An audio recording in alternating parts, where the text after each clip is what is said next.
मैं अभिलाई प्रभु।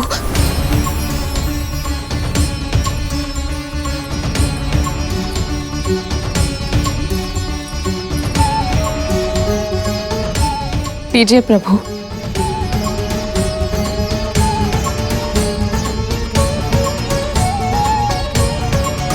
न जाने ये भीषण भूल कैसे हो गई, हमें क्षमा कर दीजिए। ममता के आवेग में हुई भूल नहीं कहलाती। मैं तो वैसे ही प्रेम का भूखा हूं, जिस प्रेम और अधिकार से आपने और आपके पुत्र ने अपने मन की बातें मुझसे कही हैं, मेरा मन तो उसी से भर आया है। देवी कद्रू, आप दोनों का व्रत सफल हुआ, अब आपको इसका फल मिलेगा। आपकी इच्छा अवश्य पूरी होगी। उठिए, आंखें खोलिए कद्रूनंदन, आंखें खोलिए कद्रूनंदन, आंखें खोलिए कद्रूनंदन, आंखें खोलिए कद्रूनंदन।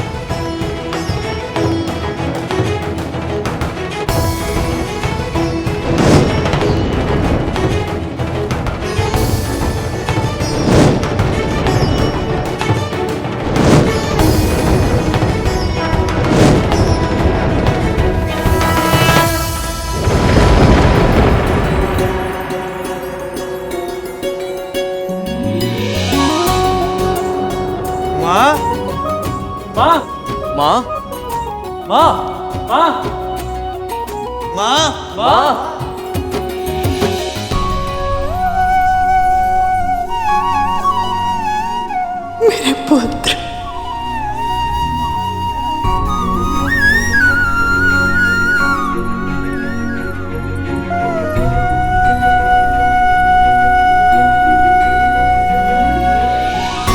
प्रभु, इस व्रत को सफल बनाने के लिए गरुड़ ने जो प्रयास किए हैं, उनके प्रभाव से इसका प्रायश्चित पूरा हुआ। वैसे भी सभी नाग जीवित हैं, इसलिए जीव हत्या ना होने के कारण देवी कद्रू का श्राप भी फलीभूत नहीं होगा। जिसके जीवन के लक्ष्य बड़े हों, उसके मार्ग में समस्याएं भी अधिक आती हैं। तैयार हो जाओ गरुड़, अब तुम्हारे मार्ग में शीघ्र ही अनेक बाधा विघ्न आएंगे, अनेक परीक्षाएं होंगी, पर स्मरण रहे, स्वर्ण अग्नि में तपकर ही कुंदन बनता है।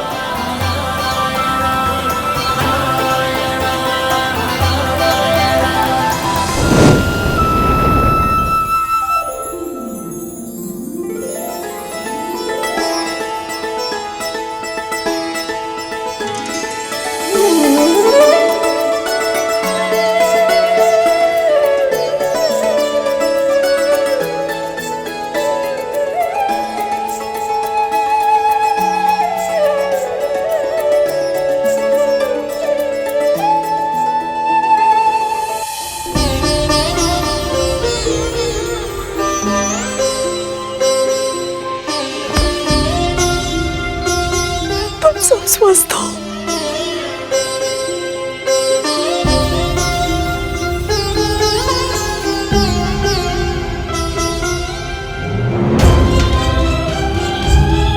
आज के बाद कोई भी आपदा या विपदा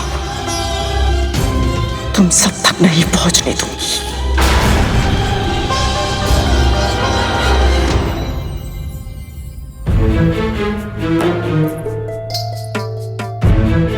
दीर्घायु।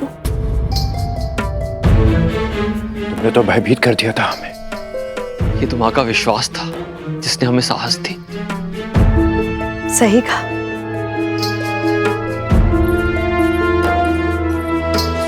कद्रू, जितना कठिन तुम्हारा व्रत था उतनी ही निष्ठा से निभाया तुमने। ये तुम्हारे ही व्रत का फल है जो तुम अपने पुत्र को यम के फंदे से बचा कर ले आए। ये चमत्कार केवल तुम ही कर सकती थी कद्रू। यम के फंदे से? दीदी माँ, ये आप क्या कह रही हैं? हाँ माँ, पल भर पहले तो हम गरुड़ के साथ सूर्य लोक जा रहे थे और दूसरे पल हमें भगवान विष्णु का स्वर सुनाई दिया। तुम सब बहुत भाग्यशाली हो जो तुम्हें कद्रू जैसी माँ मिली है।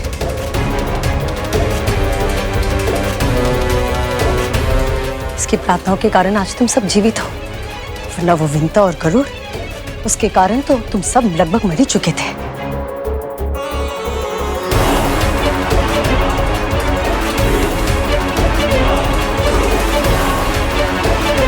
मुझसे छुपाकर तुम सब उस गरुड़ के साथ चले गए थे। सूर्य लोक के स्थान पर मृत्यु लोक पहुंच गए थे तुम सब।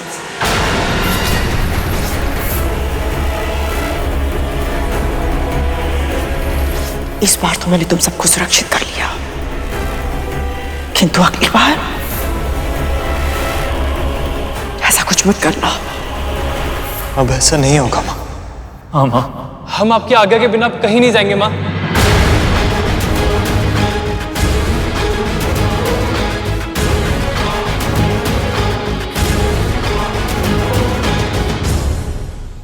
ये तो अनुचित है प्रभु। कद्रू माँ भी जानती हैं कि विंता माँ और गरुड़ के बिना नाग भाइयों का जीवित रहना असंभव था, फिर भी उनके स्वभाव में कृतज्ञता है, कृतज्ञता नहीं।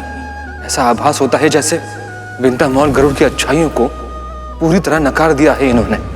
और दूसरी ओर विंता माँ और गरुड़ भी विचित्र है। जीवित पुत्री का व्रत को सफल बनाने के लिए कितना कुछ किया है उन्होंने, और ये दोनों उसका श्रेय भी नहीं ले रहे। जानते हो ऐसा क्यों है शेष? क्योंकि कद्रू के मन में अभिमान और स्वार्थ के भाव प्रबल है, जबकि विंता और गरुड़ के मन में भक्ति और परोपकार के भावों की प्रधानता है। जब कोई पाप करता है तो उसे लगता है कि उसे कोई नहीं देख रहा, पर मैं देख रहा होता हूं। इसी तरह पुण्य करते समय भी जब कोई ये सोचे कि कोई उसे देख रहा है या नहीं, तब भी मैं उसे देख रहा होता।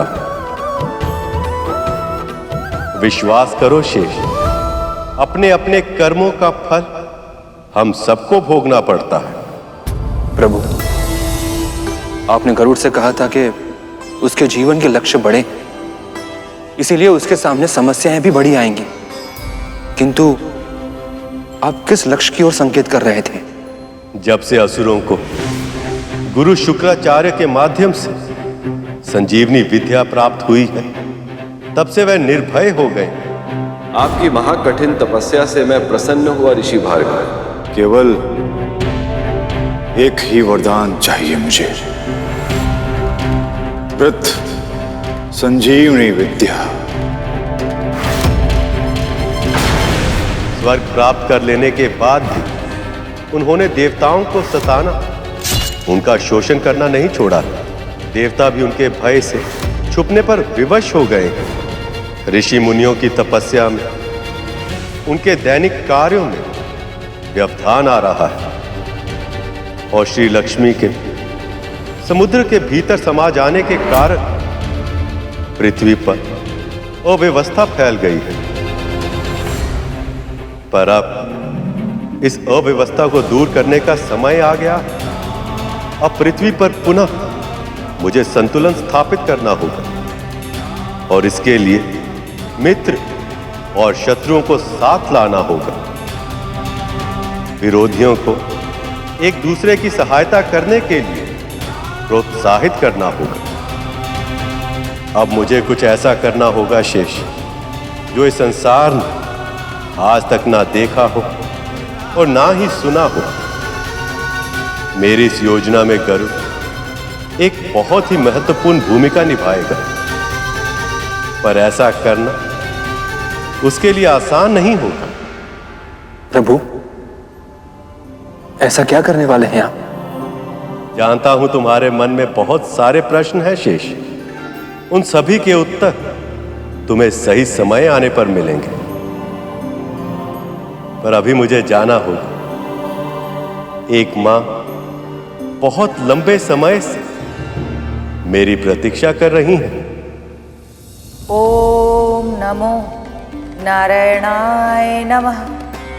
ओम नमो नारायणाय नमः। ओम नमो नारायणाय नमः। नमः। आपकी तपस्या सफल हुई देवी अदिति।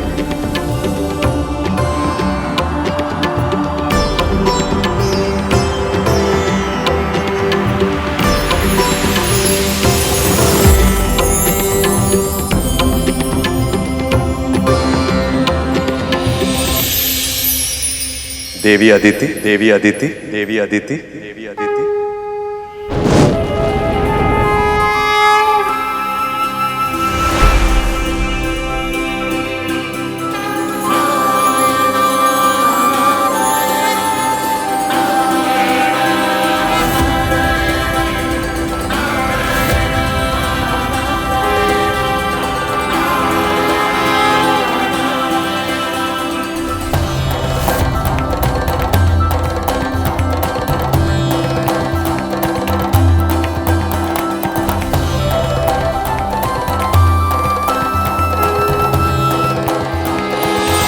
नारायण, अब इन आंसुओं को पहुंचने का समय आ गया है। आपने ये भीषण तपस्या अपने पुत्रों की प्राण रक्षा के लिए, उन्हें सामर्थ्यवान बनाने के लिए और उनका खोया हुआ सम्मान उन्हें लौटाने के लिए की। पर यह तब तक संभव नहीं जब तक देवी लक्ष्मी वापस लौट नहीं आती।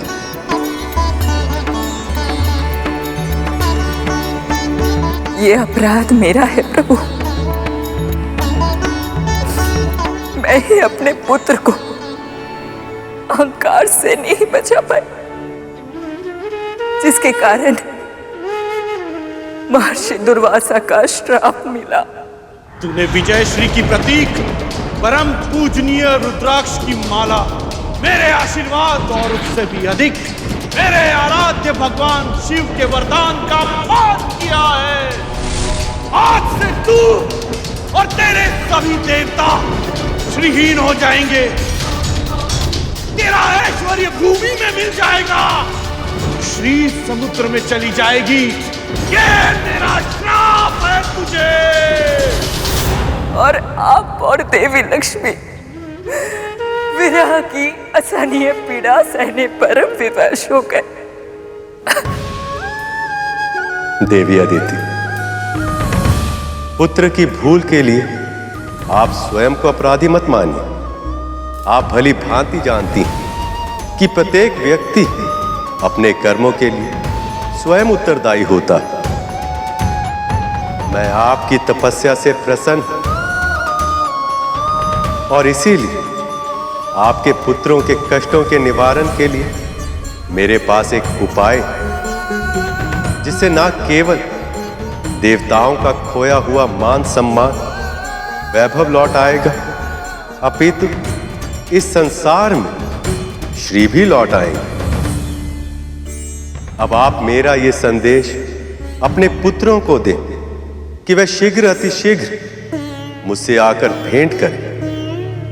उनका कल्याण होगा।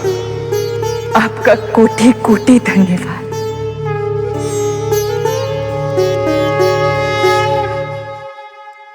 आपके मन में कोई और दुविधा भी है?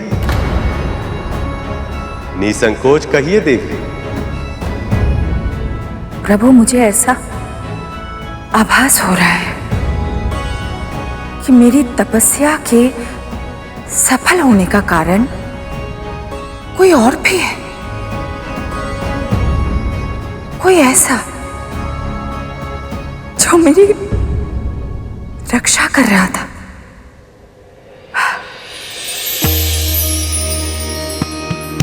वो देखिए प्रभु। कोई बताए या ना बताए, किंतु मां का हृदय जान ही जाता है। वो परोपकारी कोई और नहीं, आपकी बहन विंता का छोटा पुत्र गरुड़ था।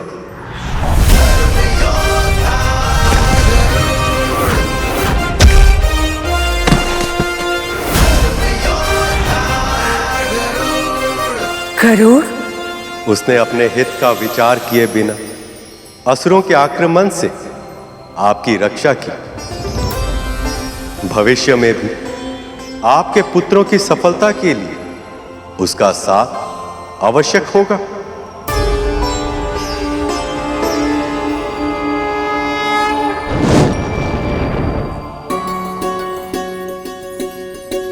गरुड़ ने मेरे लिए इतना बड़ा परोपकार किया है और भविष्य में भी मेरे पुत्र की सफलता के लिए बड़ी भूमिका निभाएगा। मुझे शीघ्र ही उससे मिलना चाहिए।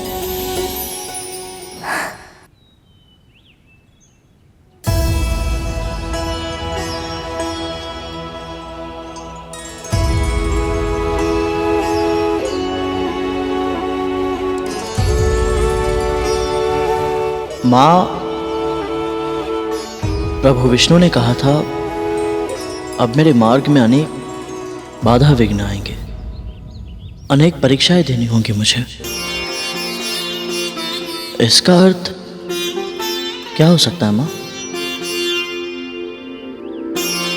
प्रभु विष्णु की लीला तो वो ही जाने है।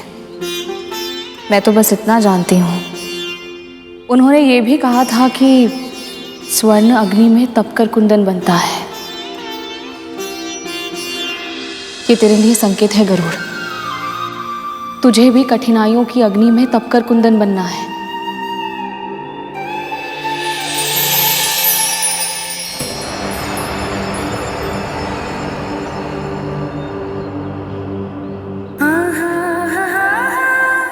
मैं पूरा प्रयास करूंगा माँ, आपकी आशाओं पर खरा उतरूंगा मैं। मुझे विश्वास है, बस कभी भी अपने भीतर मैं की भावना अर्थात अहंकार मत आने देना। सदैव यही मानना कि जो हो रहा है वो करने वाले प्रभु विष्णु ही हैं। तो केवल माध्यम है और कुछ नहीं।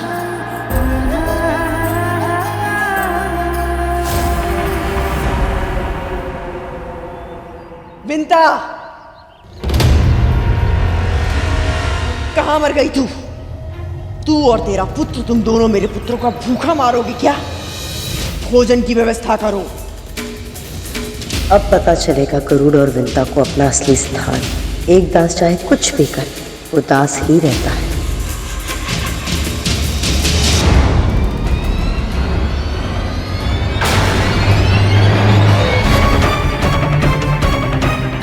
ये क्या, कदरू की इतनी तीखी बातों पर भी इनका कोई असर नहीं हुआ। विंता जी, राजकुमार और साग मांग रहे हैं। हाँ, दोबारा बना दिया है, वहां रखा है। विंता जी, लड्डू वो रखे हैं, ले जाओ।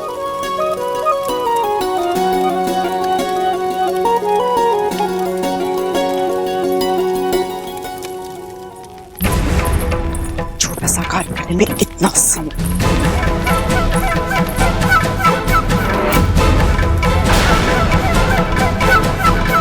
खीर बनने में कितना समय है?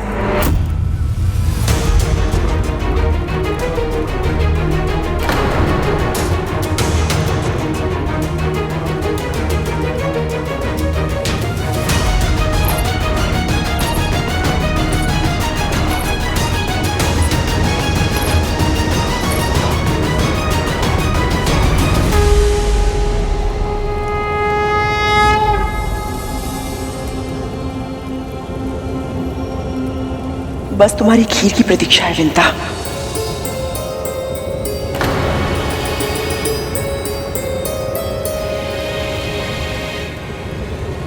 तुम्हें तो पता है ना मेरे पुत्रों को खीर कितनी प्रिय है।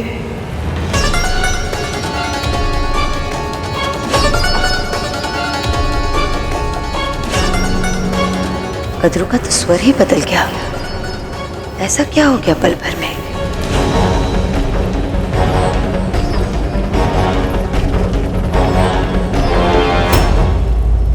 अदिति दीदी,